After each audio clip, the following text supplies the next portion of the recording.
Assalamualaikum warahmatullahi wabarakatuh. Salam rahayu saukuring temati.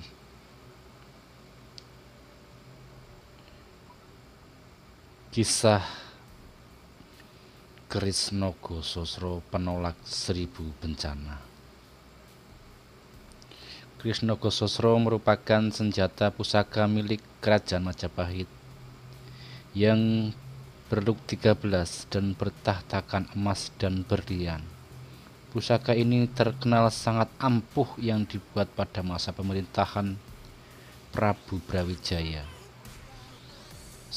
Kelima, 1466 sampai 1478. Pembuatannya adalah Pangeran Empu Sedayu yang lebih dikenal dengan nama Empu Supa, Mendagri atau Empu Pitrang.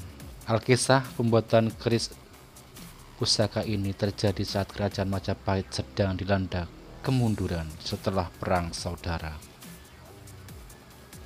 Musim paceklik cukup panjang sehingga sawah dan ladang kering. Hasil panen tidak mencukupi kebutuhan rakyat banyak. Perekonomian masyarakat telah dikuasai para saudagar besar yang memonopoli perdagangan.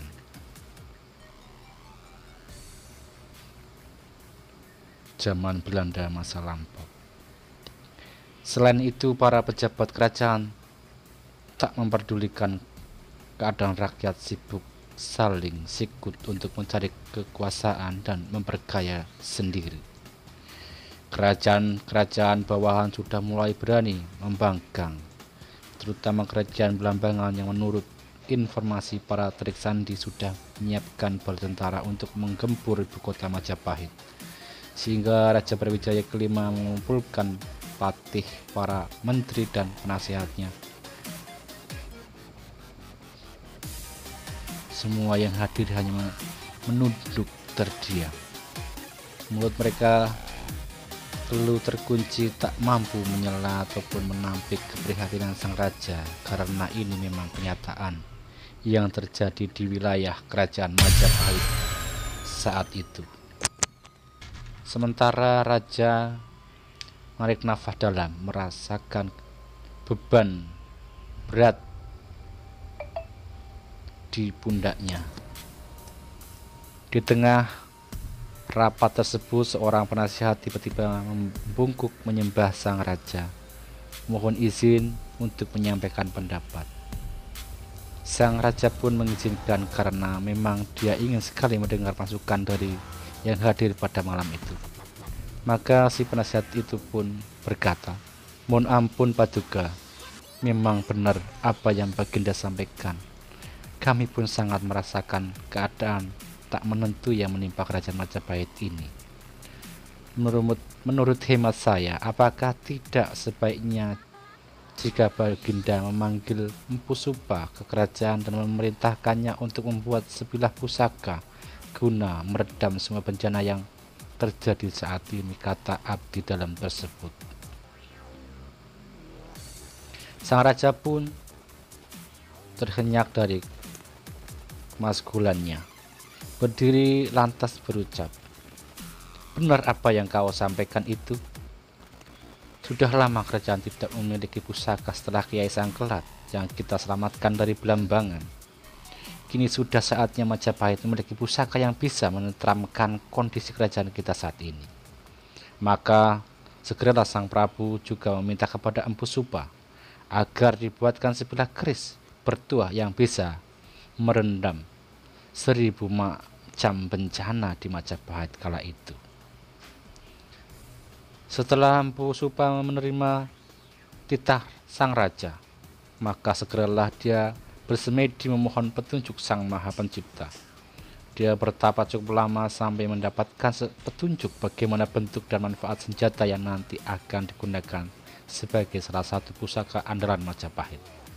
Kemudian Sang Empu mendapatkan petunjuk berupa gambaran bentuk sebilah keris dengan dapur naga yang mempunyai 1000 sisik. Setelah itu maka segeralah Dia mencari bahan-bahan yang dibutuhkan dan mempersiapkan segala keperluan untuk membuat usaha kerajaan tersebut. Konon sang empu lalu mengambil bahan pembuatan keris tersebut dari batu meteor, lalu menempatnya di kawah gunung yang sangat panas, dan menyepuhnya di pinggir pantai sampai air laut itu bergejolak, sehingga sampai disebut dengan Segara Wedang, yaitu air laut yang bergejolak, seperti air panas yang bergelora. Setelah selesai seluruh proses pembuatan pusaka yang berbentuk naga tersebut, lantas Empu Suba menyerahkan kepada sang raja. Tak ayal sang raja sangat bergembira menerima pusaka yang dipesannya tersebut, yang lantas menamainya dengan gelar Kyai Nogososro.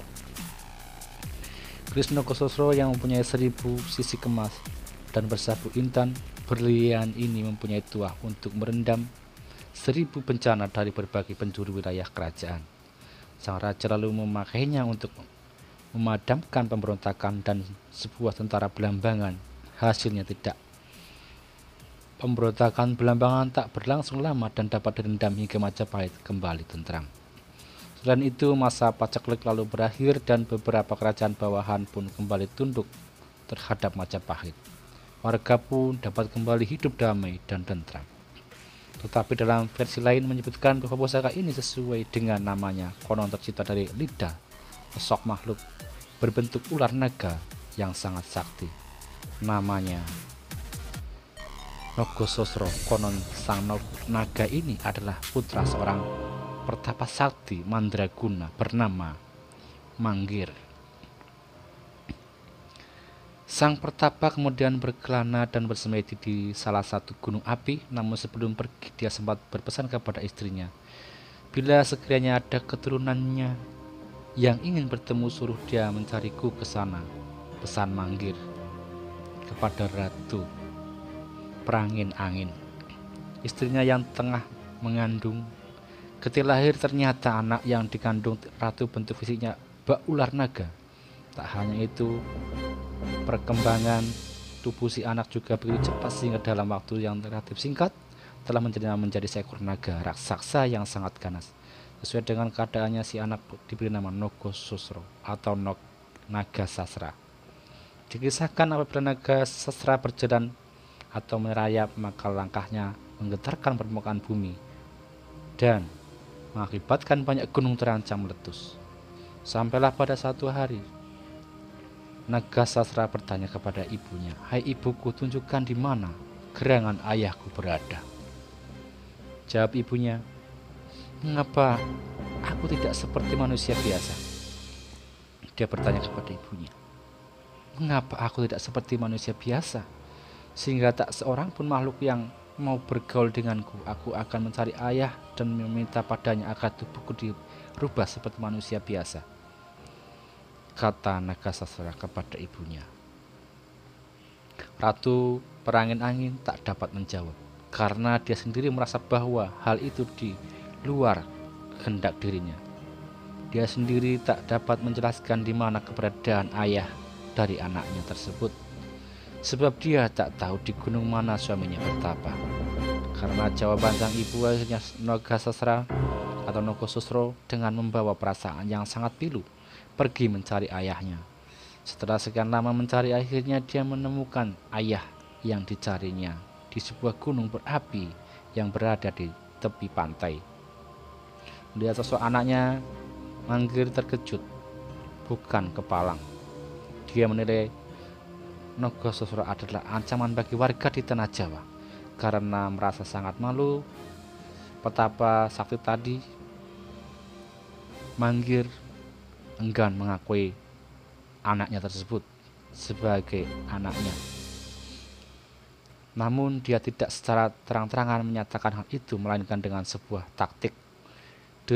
Disuruhnya Nogososro melilitkan tubuhnya ke sekeliling gunung tempatnya bertapa, dengan pesan apabila ekornya bisa menyentuh kepalanya, maka dia akan diakui sebagai anaknya.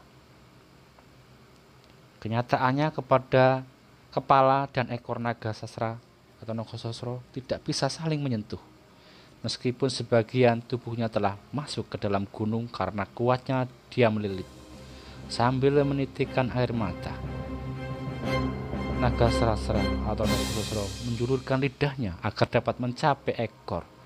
Usahanya ini berhasil, tetapi Mangger tidak bisa menerima kenyataan itu. Dia menganggap bahwa naga serasera atau Nogosesro telah berbuat curang. Mangger pun mencabut kerisnya, kemudian membabat lidah anaknya. Apa yang terjadi? Sungguh luar biasa. Lidah Nogosesro yang terputus mengeluarkan api seperti petir yang sangat dahsyat. Seketika Pulau Jawa berguncang dengan hebatnya. Lalu lidah Nogosesro berubah menjadi sebilah keris berbentuk lidah naga. Ketika Majapahit runtuh, keris itu dibawa ke keraton Demak oleh Raden Patah. Kemudian ketika kerajaan Demak runtuh, keris tersebut dibawa Jagatingkir, yang kemudian menjadi Raja Pajang.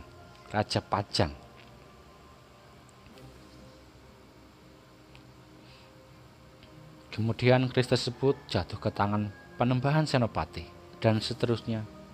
Keris tersebut berada di bawah penguasaan Raja Mataram dan keturunannya sampai sekarang, saat ini.